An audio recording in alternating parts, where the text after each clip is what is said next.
Hello, good evening എല്ലാവർക്കും. വൈകുന്നേരം ആയപ്പം എല്ലാവരും കൂടെ ചായയൊക്കെ ആയിട്ട് വർത്തമാനമൊക്കെ പറയാൻ വേണ്ടി ഒരു ഇരിപ്പുണ്ട് ഇവിടെ. ഞാനും ആബുക്കുട്ടനും കൂടെ അതിനിടയ്ക്ക് ഒരു മാങ്ങയൊക്കെ എടുത്ത് മുറ്റത്തൂടെ നടക്കാൻ തുടങ്ങിയപ്പോൾ ആബുക്കുട്ടനൊരു ചാമ്പ വേണമെന്ന്. പിന്നെ കിട്ടിയ ചാമ്പയിൽ ഒരെണ്ണം അപ്പച്ചന് കൊടുക്കാമെന്നും പറഞ്ഞ് ആളകത്തേക്ക് ഓടി. എല്ലാവരും കൂടെ വർത്തമാനം പറഞ്ഞിരിക്കുമ്പം സമയം പോകുന്ന അറിയില്ല. അപ്പോഴേക്കും എനിക്ക് പോകാൻ നേരമായി, ഡ്യൂട്ടിക്ക് പോകാനേ. റെഡി ആവാൻ റൂമിലേക്ക് പോയപ്പോൾ മമ്മ പോവാം എന്ന് പറഞ്ഞ് ആബുക്കുട്ടനും കൂടെ കൂടി. ഞങ്ങൾ പിന്നെ കുറച്ച് നേരം കളിച്ചും ചിരിച്ചും ഒക്കെ പതുക്കെ റെഡിയായി. അടുത്ത ആഗ്രഹം അമ്മയ്ക്ക് പൊട്ടുകുത്തി തരണം എന്നാണ്. ആശാൻ എത്ര ശ്രമിച്ചിട്ട് ഒരു പൊട്ടുകുത്തി തരാൻ പറ്റുന്നില്ല.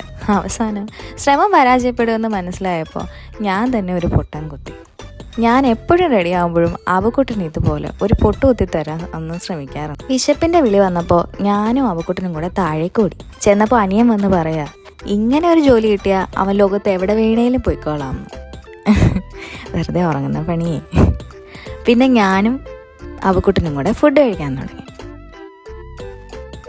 ആബുക്കുട്ടൻ ഇടയ്ക്ക് ഓടി വന്ന് ഒരു ഉരുള ചോറ് മേടിച്ച് പിന്നെയും കറങ്ങി നടക്കും.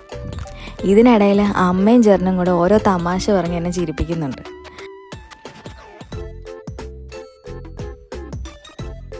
എല്ലാം കഴിഞ്ഞപ്പോൾ പോകാനുള്ള നേരമായി.